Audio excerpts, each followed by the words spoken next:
All right, welcome back. Nobody asked for this. First one of 2022. Glad to see everybody. Today we have my friend Candyce Fabre. We're talking about art and kind of our history of just crossing paths and being encouraging, and just really how much I'm proud of how much a lot of things on our own. So we're gonna bring this up as I push the buttons. And let's see. I think we're good. We good? We're There we good. go. Fantastic. There we are. You guys know that technical difficulties are things that pretty much everybody, people say everybody and their mama, but no, literally, because of Zoom and stuff, everybody and their mother, grandmother, aunties have all learned how, is my connection clear? Should I mute myself? Like, you know what I'm saying? Like, so we're Literally. here. We're here. How are you? I am good. I'm really good. I'm really excited to be here. I can't complain. A lot of great things happening. So, Well, I hope we get into some of those great things, at least whatever ones you can talk about. Um, but for those that may be viewing this on your side, my name is Jason E.C.Wright, and this is Nobody Asked for This. I am founder and director at Burnt Sienna Research Society. We're an institute of design research and critical thought. And this is one of our educational programs where we talk to different creatives and we talk about the intersection of cultural perspective and process. So today, for those of you that are familiar with Burnt Sienna, my guest is Candyce Fabre. You said you do consider yourself a millennial, I guess, by the technicalities of what year you were born. yeah, based on the bracket, I fall close to the edge, but I'm in there. Cool. And then you came of age where the Super Bowl is happening and all of the other things are happening, which is beautiful Inglewood, California, correct? Yeah. Yep. It's a special place. It really is. Made it into our city. So, Yeah. It's something that the funny thing is, Inglewood reminds me a lot of the northwest side of Indianapolis as far as like just the energy and just like the general west side of Indianapolis all around. So me growing up in that area in Indy and then getting down to Inglewood, I've been around to different places in LA from, North Hollywood to Compton, and it's like, yeah, Inglewood feels like home. And then you get the airplanes, which I like planes, so that's great. It's yeah, amazing. Um, girl to love them when you yeah, live. yeah, for sure. When you grew up, I know that, your art and the communities you're in, like, you're definitely very pro Black culture. You can tell that you grew up with Black culture, but you also grew up in a bit of like a religious schooling kind of background, like in private schools. You want to talk a little bit about like that from, elementary school going into high school and kind of like how we got here, starting with that schooling and maybe some of the things you learned that got you to, cool, I'm out of school. What do I want to do in my life? I'm gonna work this job and possibly do some art. But how did we get started in those like religious schools, and how did you make it out? Yeah, I went to elementary school. I went to Inglewood Christian School, which is right there, smack dab in the middle of Inglewood. Um, and I mean, basically, it's just I don't know if that was intentional. I guess it was for my mom, Yeah. but I went there, and then after being there up until the sixth grade, I hated that school so very much. I finally convinced my mom to let me leave, and I went to Trinity Lutheran, which is also a religious school. Went there for middle school, and then finally St. Bernard High School, which is in Playa del Rey.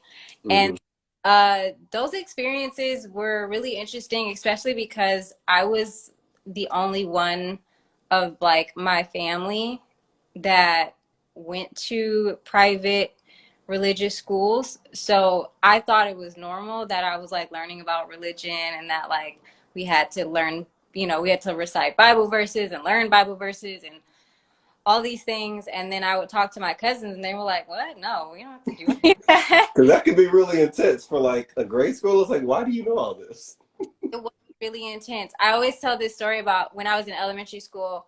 We had spots on our playground, like yellow spots on our playground, and every morning we would have to all stand on a spot, and we'd have to recite the Bible verse certain together. And if we were off or talking, we would have to stand out there until we all like said it mind you, it's early in the morning, Los Angeles.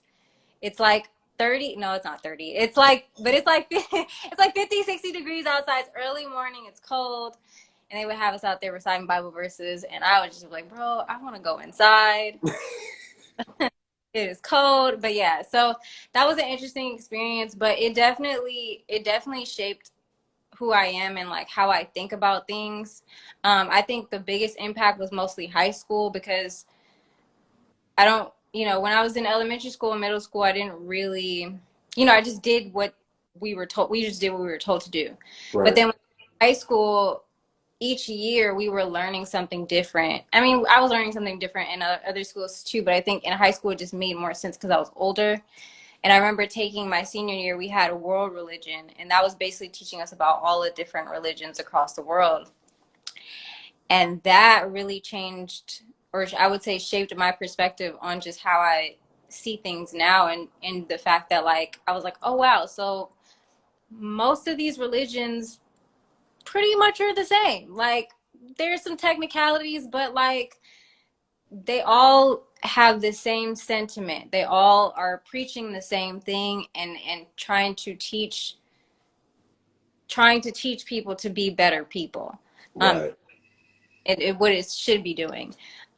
So that kind of just shaped how I viewed things. And then over time, I would still consider myself, like, I still believe and would consider myself a little religious, but I think I lean a little bit more into spirituality. And I think learning that in high school definitely like opened my eyes to like, okay, well, maybe I need to kind of like explore a little bit outside of like the structural, you know, religious world, because when I was in elementary school, it was like you have to be Christian and Yeah. that's And it, that's it. Yeah. and then when I got in high school, so I went to a Christian school.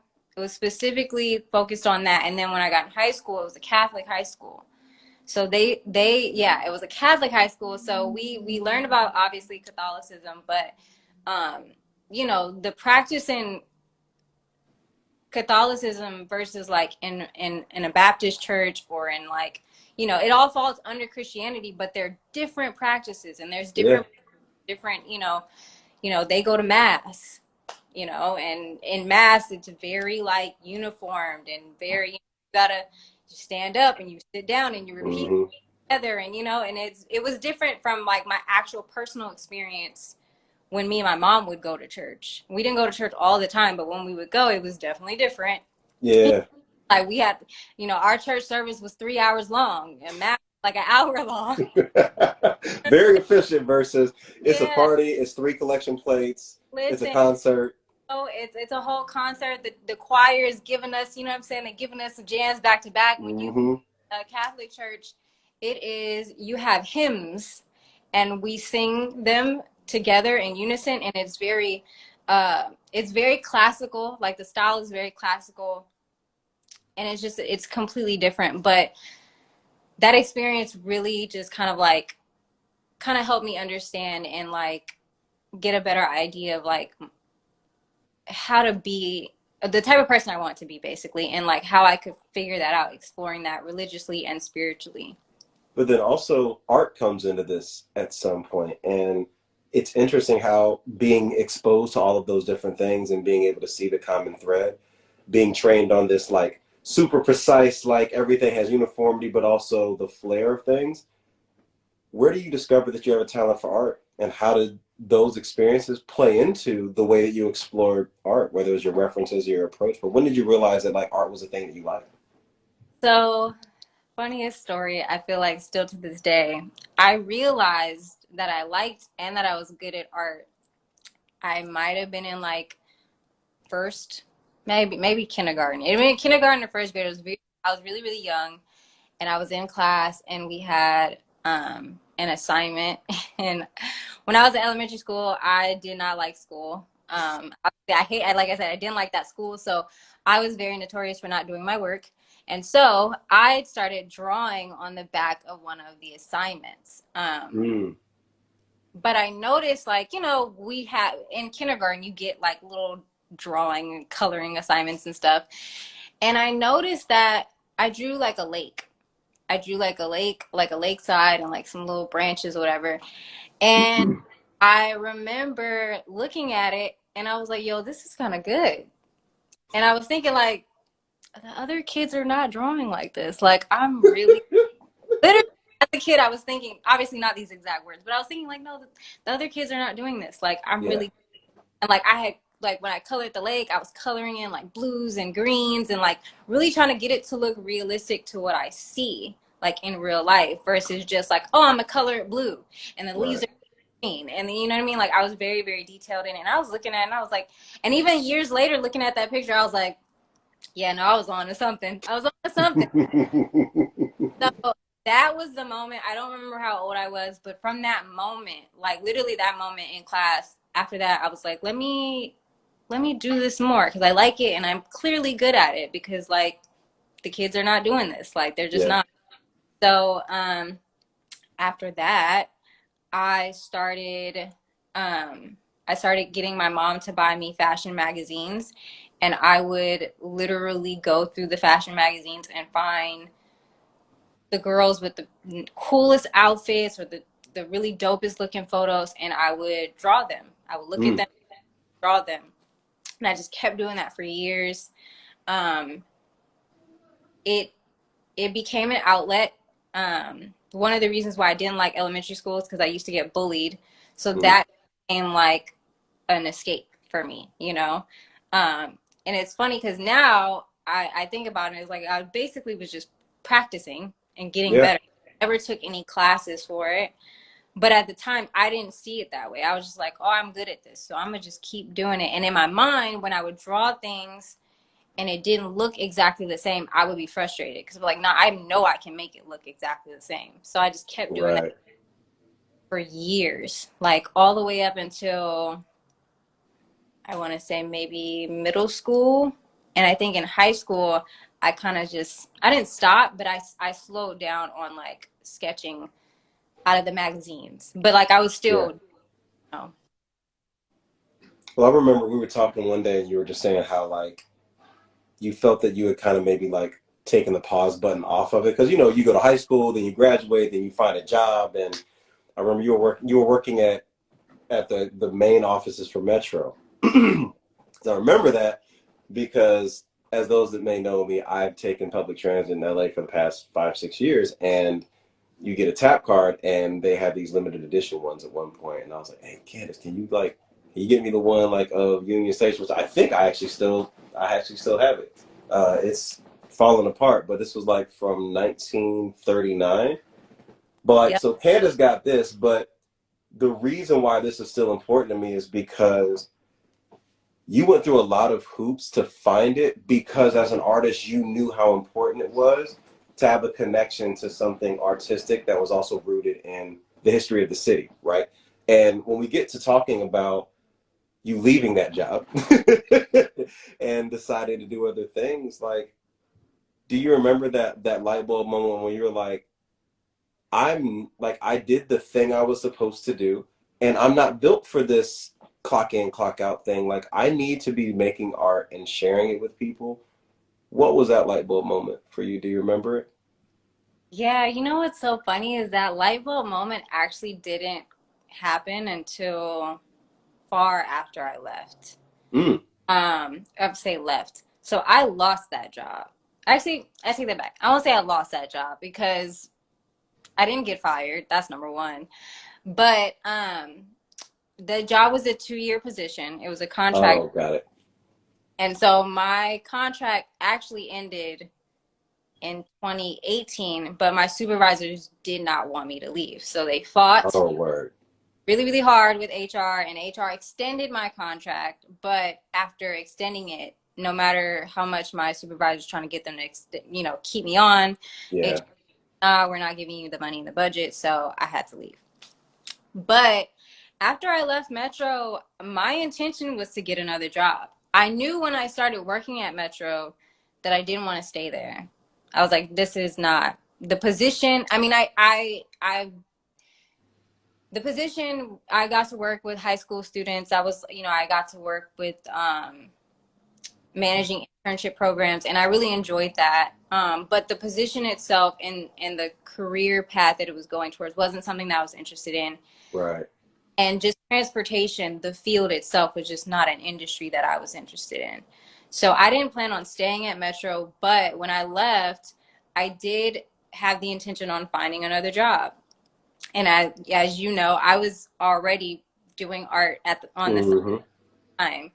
So when I left, I was still doing art on the side, and I was every day applying for jobs every day, like a full-time job, which I mean, it literally is Yeah, a full-time full-time job of applying for full-time jobs. jobs, literally. And so I remember this was the beginning of 2019. I left Metro mid 2019. I mean, mid January of 2019. All of 2019, I spent days applying for jobs. I remember at one point I was getting so frustrated because I was like, yo, my resume, I've sent my resume to all of every professional. I sent it to my supervisors that worked at Metro. I was like, yo, how's my resume look? I got all everybody checked it and looked through it. I got thumbs up from people. I had great references, but I just wasn't hearing anything back from anybody. I wasn't getting any interviews. And then the few interviews that I was getting, it just wasn't going through. Yeah. At the time I was on unemployment, I remember when you're on unemployment, or at least before the pandemic, you had to meet with them after a certain point so they could get Right. a job. And so I remember meeting, and the guy was like, yeah, I don't even know why you're here. Like, most people that come in here don't know how to dress, don't know how to talk, like their resume don't look good. He was like, you speak well, you dress well, your resume looks great. And even he was like, I actually know someone that has, like, something in your field. Because I was like, I thought I wanted to work in like marketing. So I was like, yeah, I just Remember that. even though my position at Metro wasn't exactly a marketing position, I did a lot of marketing in my position. So I was like, I have all of the things that I need. Sent him my resume, heard nothing back. Heard nothing back. And at that point, I was just like, he said, like, he's the one that offered you know what I mean? Offered the Yeah. opportunity. And so by the end of 2019, basically the light bulb moment came when I was just like, you know what? Maybe this is a sign that this is not what I'm supposed to be doing. And God is just like, bro, I refuse. I refuse to even give you the opportunity to go down a path you're not supposed to. That's a word. You know what I mean? Because I was just like, bro, there's just no reason. I still have my resumes. They look great. They look great. They are spell checked. They look professional. I have different styles of resumes. And so I was like, maybe this is a sign that the universe is just like, I'm not even going to give you the opportunity to try to go back to work. You already know, you already knew. When you did your show, you knew what was up. Like, I'm not giving Hmm. you the opportunity. So Wait, let's talk about that, because all of that everything you just talked about gives great context to how aggressive slash stubborn that you are. Like, no, I'm gonna do this thing. You did a show. We talked, and you were like, yo, I think I want to do this art show. I have ideas. What do you think? We talked about it, whatever. And you were like, cool. And most people that I've worked with, whether they're clients, friends, or whatever, they come back and say, okay, well, I don't really have a budget. Can I like hire you to do a thing, this, that, and the other? Crickets. Kind of like you waiting on a job. I'm like, okay, what's happening? Then I get, hey, so I'm doing a whole art show, but I'm also gonna have like this like projection screen. I'm also gonna sell merch, and I'm actually putting stuff on the back of leather motorcycle jackets. It's selling merch. You should pull up. I was like, when the hell did this happen? Like, what? You went from, oh, I don't know if I should do a show, to, so I have this whole production. Do you know anybody that prints bags? I'm like, what? Like, you have everything together. Your marketing expertise from the things that you've done, you applied to rolling out your own show. You produced your own show. You produced the art for the show across three mediums: framed, digital, fabric, like wearables. You had merch at your art show. Most people don't even get to the art show. And you had merch. The parallels, of course, you can tell that from your upbringing, where you went to school, the jobs you've had, how that influences that. But like artistic process wise, before we even get to how you make art, I really want to talk about like, when did you decide, you know what, I'm gonna go ahead and do this show myself because like I'm too impatient to wait and I've been waiting on everything else. Let me just do this thing. What was the process? I never heard the story. I just know, oh, I got some questions to ask you, and then bloop, here's the whole thing. Like, what happened in between? Like, how did you decide on the vision? How did you decide on what you wanted to show? And then how did you find the space? Like, because there are people watching this and that will watch this that are going to want to know, like, how do you go from, I got the art done, now what do I do with it? Because you've done a whole ass show. So, like, let's just start with, how did you decide to start the show, find the venue, and decide what type of art you were going to show? So it's funny that you've never heard this story because you play possibly the biggest key role in all of it. I heard nothing. I was applying for jobs and nobody was hitting me back. So I don't know if you remember back in 2017. Mm-hmm. That was when I did my very first group show. I did Pancakes and Booze. Oh, yep, Art, that was downtown. Yep. yeah, in downtown LA. Shout out to Pancakes and Booze, always showing love. Um, when you came to the show and you literally were like, well, this is nice. Now you got to do your own show. I was like, literally. And That's true. Anyone watching this that knows me, that's accurate. that's That is definitely. accurate. So I was like, that sounds cool. And then in my mind, I was like, what? No, I have, and I've never put on no art show. I don't know nothing about that. And I was just like, nah, I get it, but nah, I can't do that. I don't know. So, a couple of months, literally, I want to say this show happened in maybe June or something like that. A couple months later, I kept running into a guy named J3. Shout out to J3, another huge J3 to this show. J3 is a phenomenal photographer. He's shot for freaking Janae Aiko, Kelly Rowland, all types of crazy people, Miguel, all that. So anyways, I didn't know this at the time, but I kept running into him at different events and stuff. But one day my friend had an event at his space in Leimert Park, and we get reintroduced again, and we're like, oh yeah, we've met a bunch of times. And I was like, yeah, I remember meeting you. It's for whatever reason we keep meeting each other in passing and then re-meeting again in passing. So we were talking, and he was like, yeah, actually, I don't know, like, have I talked to you? I've been meaning to talk to you about this space. And I was like, oh no, you haven't, but I'm, like, he was like, okay, well, I want to do some things with this space, and I was interested in talking to you about it. We should exchange info. So we exchanged info. We went about the rest of the night, enjoying my friend's event. And then the next day, I want to say he called. Yeah, I think the next day he called me or texted me. He was like, hey, can we talk real quick? He called me. And he was like, yeah, I just got this space not too long ago. I'm a photographer. I use it to shoot stuff. But I'm looking to open it up to artists in the community to, like, do shows and showcase their work. Would you be interested in doing a show here? And I was like, I immediately thought about you. And I was like, Jason just told me a few months ago I need. Wow. And this is literally, once again, this is God being like, oh, you thought you wasn't going to do that? I'm presenting. And also, we're not going to let you get a job that would distract you from doing this thing, because you wouldn't have been able to do it if you were also trying to work and everything else. It'd have been wild. Then I was still working at Metro when I did the show. Wait, were you? Yes. All right, message. Let me be quiet. Everybody watching, you hear all of this while working. No excuses. I don't hear it. Too, because not only was I still working when I decided to put on the show, I was still in my first year at Metro. I hadn't even fulfilled my first year at Metro. Oh wait, that's right, because the show was what, 2018? The show was in 2018. I started planning it the end of 2017, like maybe November-ish. Right. And the conversation me and J3 had, I want to say was a few months before that.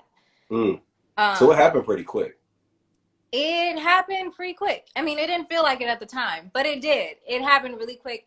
But yeah, I was working full time, which was another reason why I was like, oh, I can't do no show. I work full time. I'll be tired as it is when I get off work. I barely had enough time to do anything. Yeah, so I was working full time when I did that, which was a thing in itself. But yeah, he was like, do you want to do the show? And I was like, I'm interested. In my mind, I was like, I don't know what I'm gonna do, how I'm gonna do this, but Jason brought it up a few months ago. J3 is here offering his space to me.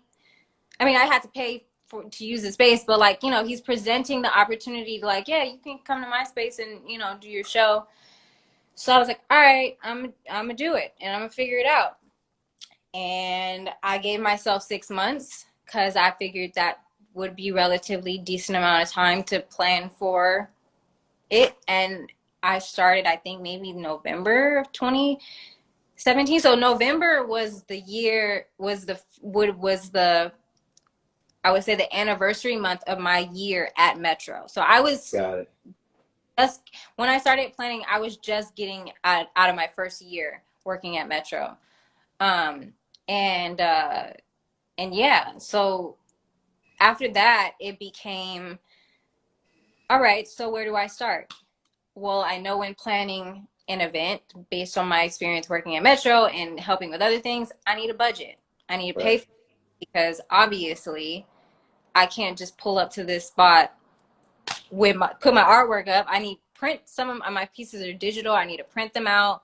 And I have this whole vision. My vision obviously is going to cost me some money. I also want to make some money too. I need to, so it became like, okay, well, what do I want to do? And how much is it going to cost? Yeah.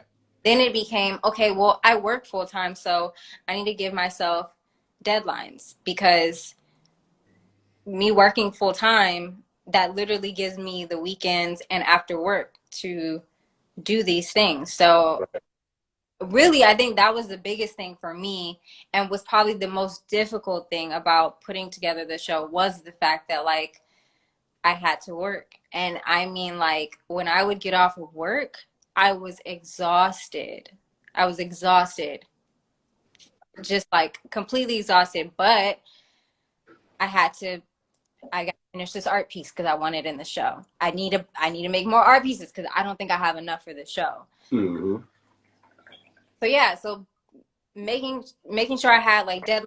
So I needed time to finish this. I wanted a neon sign, so I had to look into that and see how much that was going to cost, and then figuring out, okay, well, all my costs now, I need to find out how I can make this back because I don't, you know, me having the full time job obviously gives me the privilege of being able to fund the show without too much of a struggle, but I'm Yeah. also not just trying to come out of pocket and then not get anything back. So, like figuring out how much I wanted to price my pieces. I came up with the leather jacket idea simply because my friend Terrence, shout out to Terrence, so many dope people. Shout out to my friend Terrence. He had a leather jacket. I think he's a phenomenal photographer as well. Um, he had a leather jacket that I think he had for a shoot or something, or I don't know. And he was just like, yeah, if you want it, you can have it. So I was like, all right, yeah, I'll take it. And I was like, I'm gonna paint on it. I ain't got no other use for it. It's the audacity for me, and it's also the oh yep, I'm in creation mode. Everything gets used. You guys get it. Let's go. It was a men's leather jacket, and it was real leather, so it was heavy, Yeah. and it was too big for me. I was like, I can't wear it, but I was like, well, I'm gonna just paint on it. And then first I was like, oh, I'm gonna just paint on it and sell it. But then I was like, well, I'm doing the show. I could just paint on it and put it in the show. And I was like, oh, well, then that could generate money because then I can make a raffle out of it. And then people could buy raffle tickets to get the jacket. And then that's how that happened. And then the digital aspect, which was by far my favorite of the entire show, which was the twerking girl on the wall Yes. with the headphones. I can't believe Mm-hmm. that, bro. I still to this day, like I cannot believe I did that. But you did that. I did that. I have no experience in animation. I did not go to school for it. Even when I was majoring in art school for like 2.2 seconds, I did not make it that far into the department to learn that. And I figured out how to make a twerking girl. I honestly was just playing around. I was like, But oh, you animated your own art by learning it yourself. animated my own art. I drew a girl, and then I just kept, the old school when they draw on different pieces of Yeah, the paper. flip book. Yeah. Literally was just doing that, and then I found I Need a Hot Girl. And I was like, you know what? I love this song. Who doesn't? And also, if I can get her on beat with this song, that would be fire. And so then I did Mhm. that. And I was like, all right, well, this is definitely going in the show. And then the vision behind that for me was like, once I did that, I was like, I want this to be in the show, but I need it to be like, obviously, I need it to be separate from everything else because I need people to be able to hear the music. Yeah. Twerking is no good if you can't hear what she's twerking to or what she's dancing to, So, um, first I wanted to do like they have like these picture frames where you can put like videos or, collages and stuff in it. And I was looking at that, but those are really, really expensive. And then I was just like, I could just put it on a projector. I was like, I'm gonna need headphones. And then that became like, oh, well, then if I had headphones hanging from the ceiling. Which was fire. Super fire. It was really dope. And so, like, for those that didn't make it to the show and may have questions, when you walked in, I think the neon was in the window, right? Hmm. And then you had the leather jacket hanging on a very nicely artistically displayed clothing rack. Then Real you quick, had prints on the wall, and then in the back, wait, what happened? I was gonna say real quick, I gotta shout out my friend Donnie because he's the one who gave me the mannequin, let me borrow the mannequin for the jacket. My friend Donnie, so amazing. Once again, another friend coming in clutch. Came in, he had one of those, and I was like, "Yo, can I use that for the show?" And he's like, "Yeah, of course." And so, boom. Yeah, yeah. And then you had prints on the wall, and then you had the projection in the back, and there the headphones were hanging. You go in, and you'd be able to hear inside. Like it was just again for someone that had never done an art show, you were able to execute because from the different schools that you went to and seeing the threads, the jobs that you had held, and the things that you understood, you were like, oh, okay, cool. So if I'm going to do this, you knew how to reverse engineer. Right? If I want to do this, what do I need to do that particular thing, which is super dope. Like it's super dope. And just for the interest of time, because I really want to talk deeper about just you as an artist and the other things that you're going to be doing. This show featured, I guess, what I call like kind of like your first wave of style because it's evolved. It's become much more visually narrative.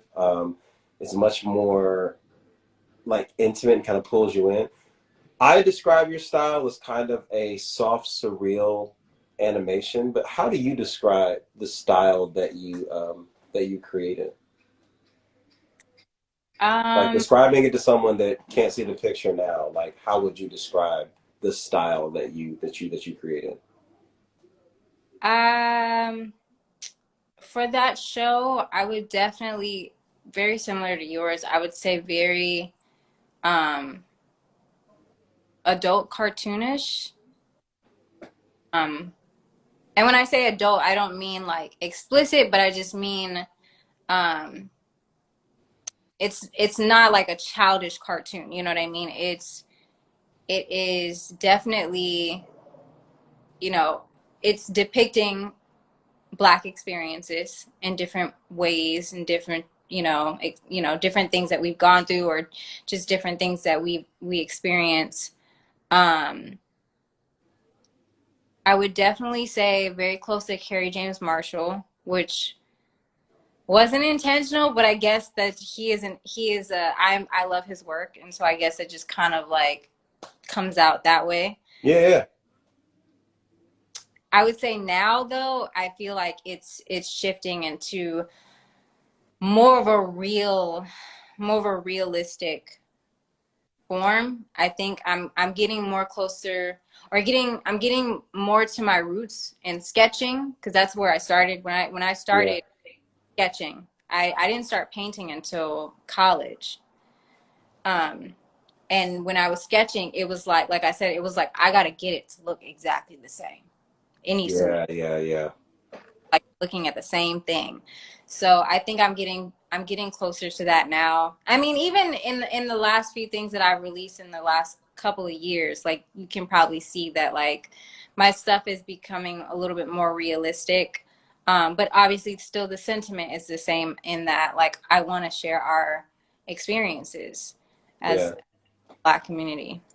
And that intention is really real. Like, even for me, like, my intention for doing a series called Nobody Asked for This, because I'm normally the person that has way more reference points. Like, look, nobody asked for all of these explanations, but I have them. Let me share them. But also, I have friends that, like, nobody has asked you these questions. Let me take the opportunity to archive this experience here so that other people could potentially learn from it. And the intention of, again, capturing, what do my friends say? Capturing Black mundanity. That's what my guy Def Sound would say. And it's just like, yeah, what does it look like to illustrate somebody at home smoking a joint, or having, an intimate moment with, their lover, or twerking, or looking out of a window, or grocery shop? Like, what do these things look like? I think that that kind of contextualizes it. You said Kerry James Marshall. I also feel a bit of, Jordan Castile there, but then also there's other artists that are out there. Who would you like to be mentioned amongst when we talk about your art now? So, for example, let's just say Cam was going to do a retrospective of like 5 artists across generations. Who are the artists that you would want to show with, like, the whole other end of Pancakes and Booze? Not like a large group show as you're beginning, but now a dedicated group show. Who are the artists that you feel you fall in the same context of with where your art is now and where it's going? Um, I would definitely still say Kerry James Marshall, because um, I feel like the intention is very similar in our work. Um, there's an artist actually, I don't know, I don't know his age, but he's not that much, he couldn't possibly be that much older or younger than me if he is younger than me. Um, but his name is Logan. I'm blanking on his last name. Mm. But I want to say, I know for sure his name is Logan, and I will comment in this at Yeah. his page. His style is completely different from mine, and even the type of work that he creates is very different from mine. But the creativity and the raw and explicitness of his work is mind blowing to me. Mm. He has there's one piece that he did that I reposted on my story. If you follow me, you've probably seen I repost a lot of other artists' work, and he has this piece where this person is unzipping themselves, but as they're unzipping themselves, you see the insides, like they're actual, like as if you were looking at the layer under your skin. Mm. And it's like, you would think it would look creepy, but it doesn't. It's a really fascinating piece of work. But I would want to be named or mentioned with him because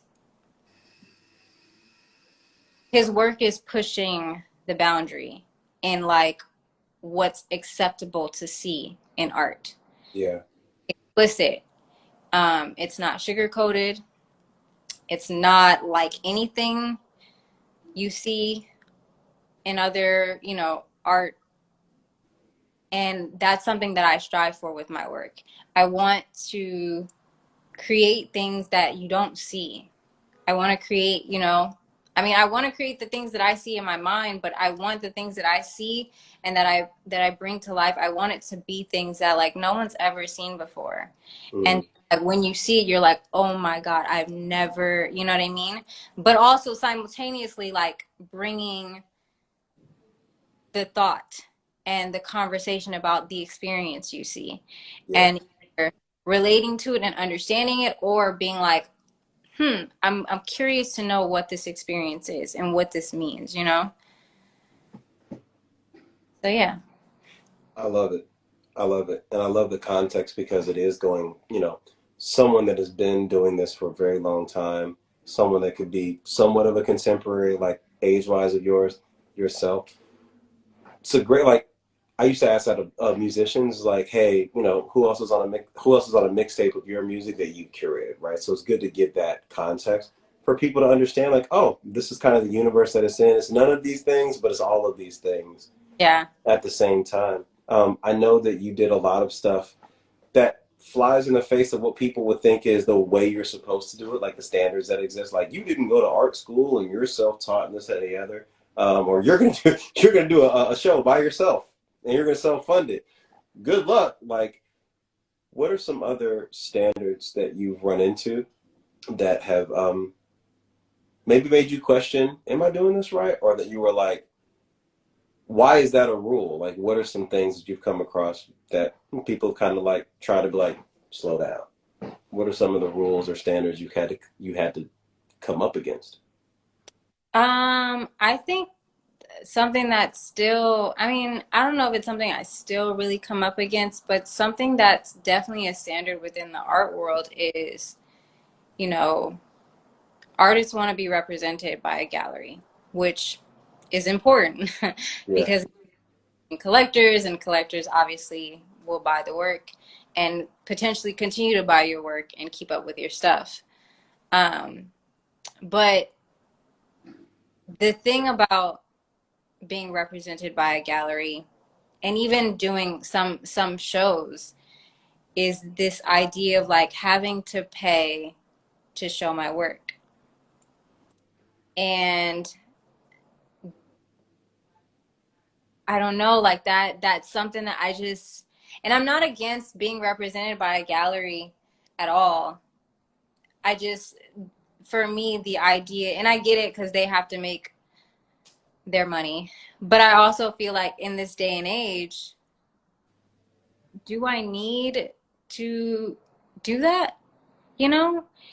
And I think that in some cases, maybe, but I don't know. Like that's something that I still think about, and it's definitely a standard. I think a lot of artists, you know, come with, and some people don't question it because it's just it's been in place since the beginning of time within the art industry. But I don't know, the idea of having to pay to showcase my work, I don't like that.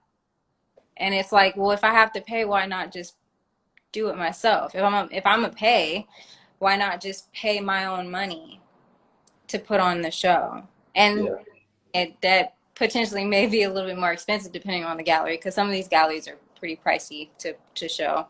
But you know, that's something that I've come up against, and I won't say come up against, but that's something that I think that I'm just like, mm, it's something that I question very frequently, especially when I've been a part of shows where I didn't have to pay.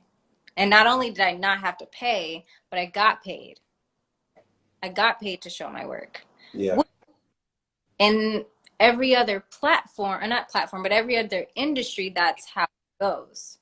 You know what I mean? When you look at other industries, musicians don't pay to do their show. I mean, some do, but like bigger, Beyonce is not paying. Beyonce is not paying nobody to sing anything. You know what I mean? hmm. Not how that goes. Not comparing myself to Beyonce, but I mean, you might as well.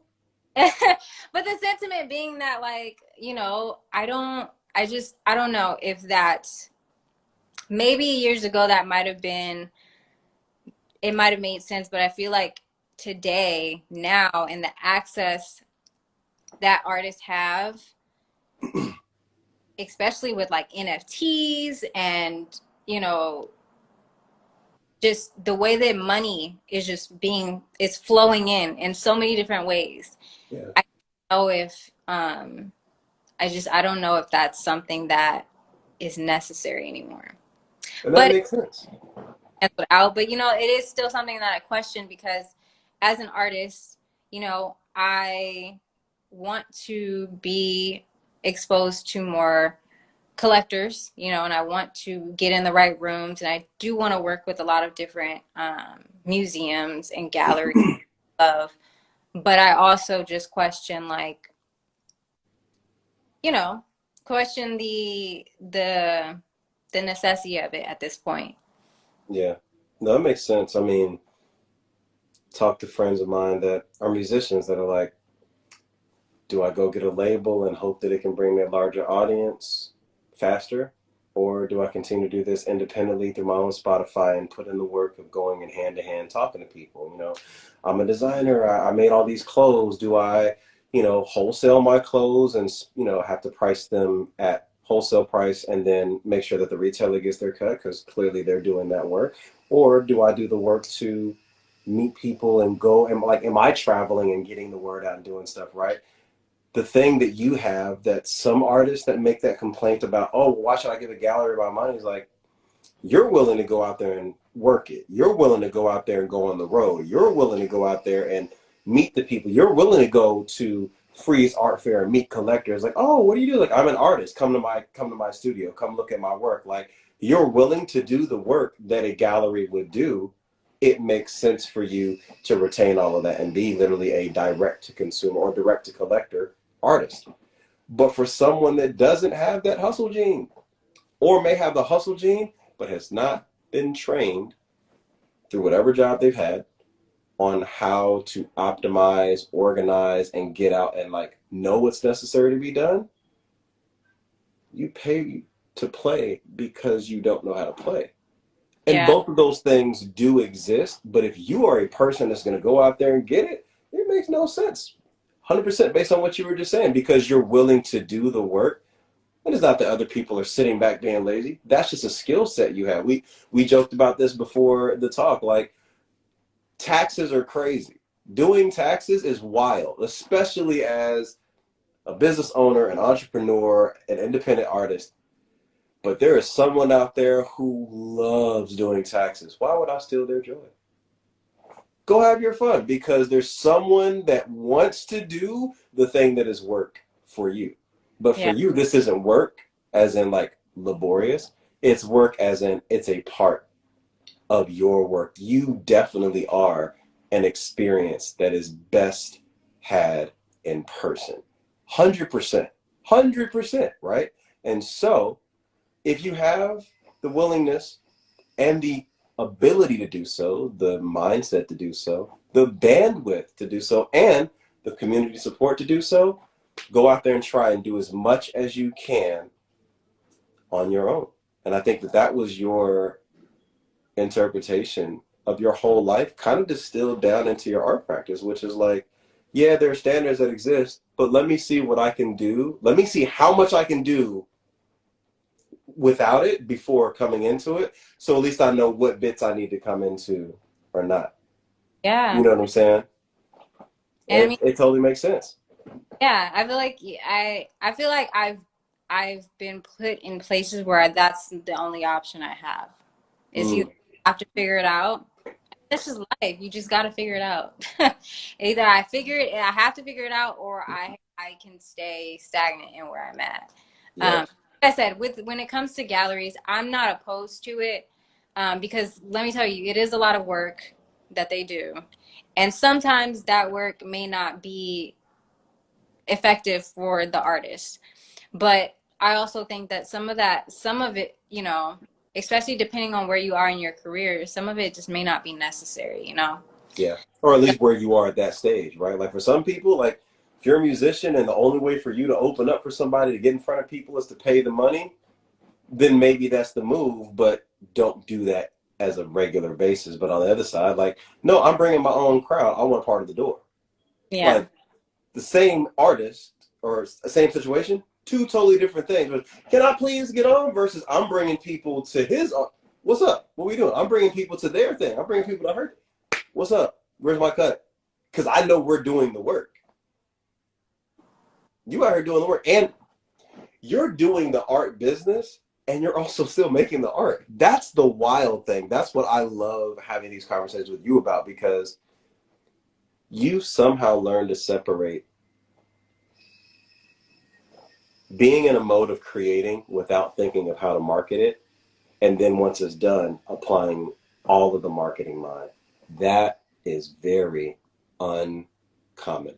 And I really want to take this moment to acknowledge the fact that you are very equally brained, and you have a very special ability to tap into which side you need at what particular time without the other side bleeding into it.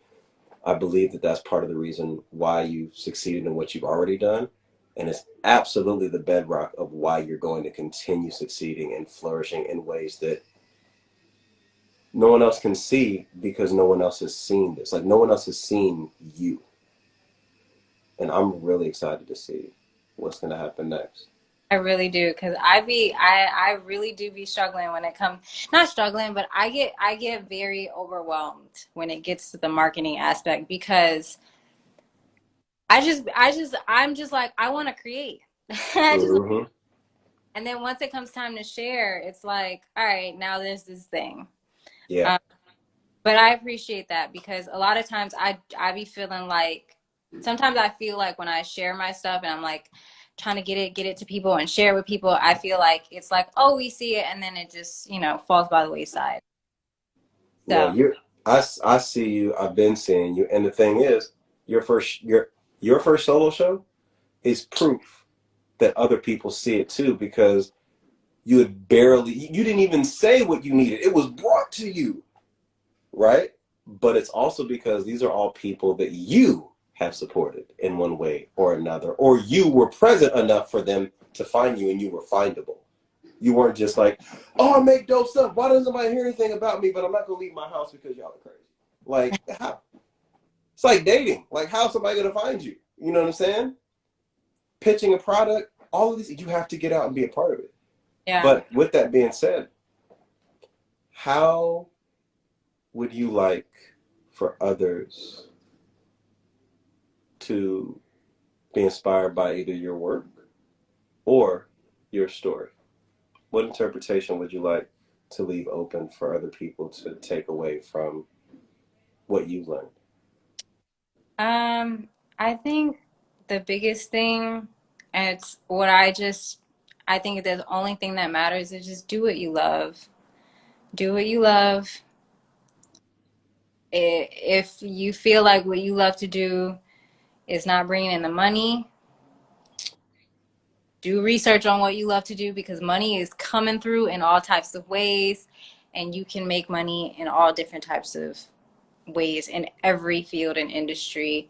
But do what you love, because my whole life I've been trying to figure out what I love to do, and I love doing so many things. I'm interested in so many things, but the biggest thing was always like, I got to get a job, and I got to make a good, I got to make money, and I got to make sure I got to go to school, and I got to get a job, and I got to make sure everything's set and straight. And for some people that may work, but it's okay if that's not for you. And, you know, it's okay if that's not enough. You know what I mean? I think a lot of times we live in a society where we've been told all these things, but no one, and some people are used to it, but like some people just can't function. You know what I mean? Like mentally, I was, aside from the job itself, mentally, I was drained and deteriorated from working at Metro on a daily basis. And the one thing that was keeping me going was the fact that I was doing my art. And when I did that show, it, it, it, I literally was like, this is it. You Yeah. loved this. all the things you had to go through, as tired as you were, you loved doing this. And to see the result and to see the people receive it the way that they did, like it showed me that like me doing what I love means more to me than anything. And Mm-hmm. yeah, so just do what you love. Do what you love, and whatever obstacles come with that, figure it out on the way, but just do what you love to do, because I promise you, we live one life, and you look back on your life and you look at what you've done and you're not happy with it, you can't redo it. Even no matter how old you are, even like even if you look it back on it and you're like, dang, I never did this, you can still do it. As long as you're breathing, sky's the limit. So yeah. I think that is a beautiful sentiment to let people ponder. I definitely love the element of do what you love, and if it's not working, don't give up on it. Research deeper to find maybe you're looking in the wrong place for the support, because the internet has proven us, social media has proven us, Tumblr has proven us that somebody somewhere is into the same stuff you're into and wants to pay for it. Don't give up before you've exhausted the research to find where the people are. They may not be where you currently are, but if you have something and you love doing it and it's not making it work right now, maybe you planted that plant in the wrong soil. Go look for the other soil, research that plant, know the thing that you love and where it's going to flourish the best, and then go find it, because it's guaranteed to be supported. And sometimes the support isn't just money. Sometimes the support is a community to tell everybody what you're doing. Sometimes the support is a mentor that's like, oh, and also here you can do this. It's bringing opportunities to you that you didn't even know existed. Um, but do what you love. And of course, we're biased here about research, so research this. Yeah. Um, but yeah, closing thoughts. Anything? Any shout outs? Things you're excited about right now that you can talk about? Your Cash App, so people can just send you money because they think that you're fantastic. Like, where can people buy your art? Like, this is shameless plug time. It's a commercial.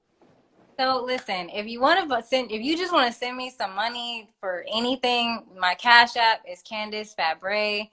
My full name, you can find it on my Instagram page.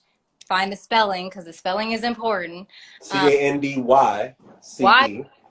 Fabre. That's my Cash App. My website is candylandart.com. You can find my work there. I have some pieces in my gallery that's not on my shop page yet, but it will be back on my shop page very, very soon. Currently, I am actually working on a coloring book with my dad, which is so freaking cool. My dad has been wanting to get into writing and he wants to publish a book. And so he came to me about helping him with that and illustrating a coloring book together. So we're working on a kid's coloring book that will be coming out sometime this year. I also am working with someone else. Her name is Kristen. Shout out to Kristen, lovely person that I met. My dad actually sent me a meetup group, and she had started to introduce writers and illustrators, and so I'm working with her on her children's book, illustrating for her children's book as well. Also, like slight new update, I learned how to invest in trade last year. Shout out to Modern Black Girl. That's how I learned. And so I've been learning about trading and investing, getting the finances in order. And then what else? I have a piece that I'm going to be showcasing at my good friend Justin Sky. Shout out to Justin Sky. He has a listening event and art show coming up on the 22nd. I have two pieces that I'm That's showcasing, right. two brand new pieces that no one has seen, has not been released. So new pieces, finally after 2 years, coming out into the world. Please come to the show. You can find all the info on, I think I posted it on my page, but if not, I'll repost it and post it again. You can find it, RSVP, show up. It's going to be really dope. And the album is going to be dope too. Yes, Just is a phenomenal artist. I'm so proud of him.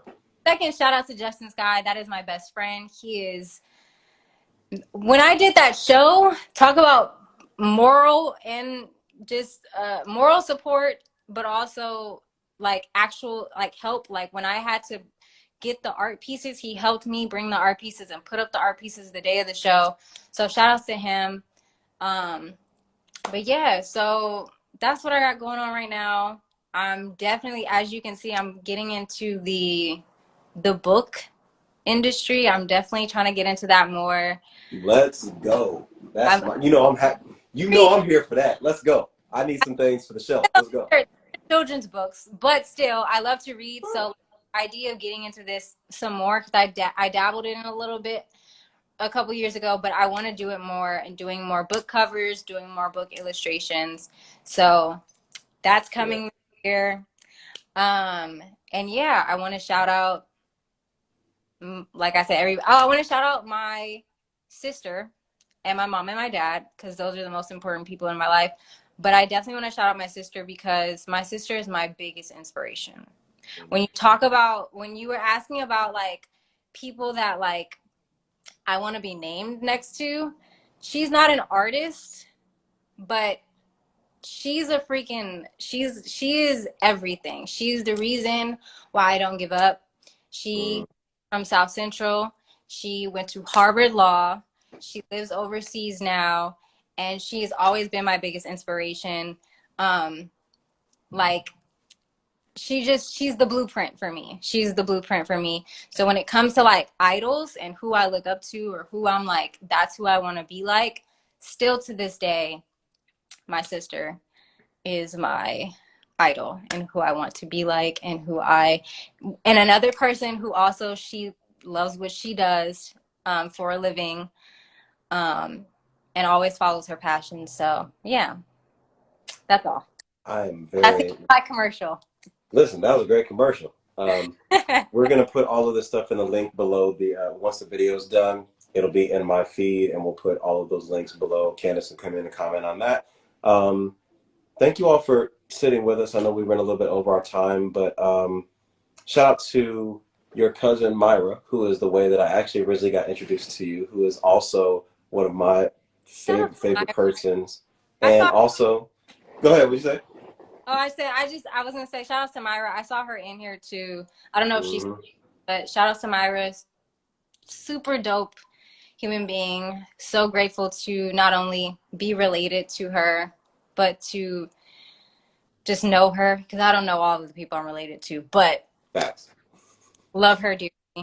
Yeah, no, Myra is special, and it's also a wonderful kind of a handoff. Myra closed out our 2021 season of Nobody Asked for This, and you're opening 2022. So it just, everything worked out and aligned, and I appreciate it. Quick housekeeping updates. Please make sure that you are following Candace at Candace F. That's not Candyce F. It's Candace F. CANDYCEF for Fabre for all of the updates because as you can tell, she's got a lot going on, which means that by the time you come to one of the events, she's got 17 other things going because the woman does not stop. She's out like Candace about to be the young Jeezy of art while y'all playing. She's going to be out here doing all the things and making it happen. For Burnt Sienna, we have some programming coming up at Sip and Saunders kiosk in front of the Disney Concert Hall. For those of you that may know, we've curated a magazine rack there. We published it with, we populated it with books from Reparations Club, so that'll be up there over this weekend. And then I'll be bringing back the Burnt Sienna reading rooms outside in front of the Disney Concert Hall next Saturday, the 19th and the 26th for Black History Month. So pull up, bring some art books, hang out, get some coffee, and just be around some Black folks in wonderfully designed settings and normalize people of color in wonderfully designed settings. It's not fancy. It's designed well and we deserve it. It's not fancy just because it's clean. We deserve to have good design, and I'm going to keep inviting people into places to show you what that looks like and normalize it.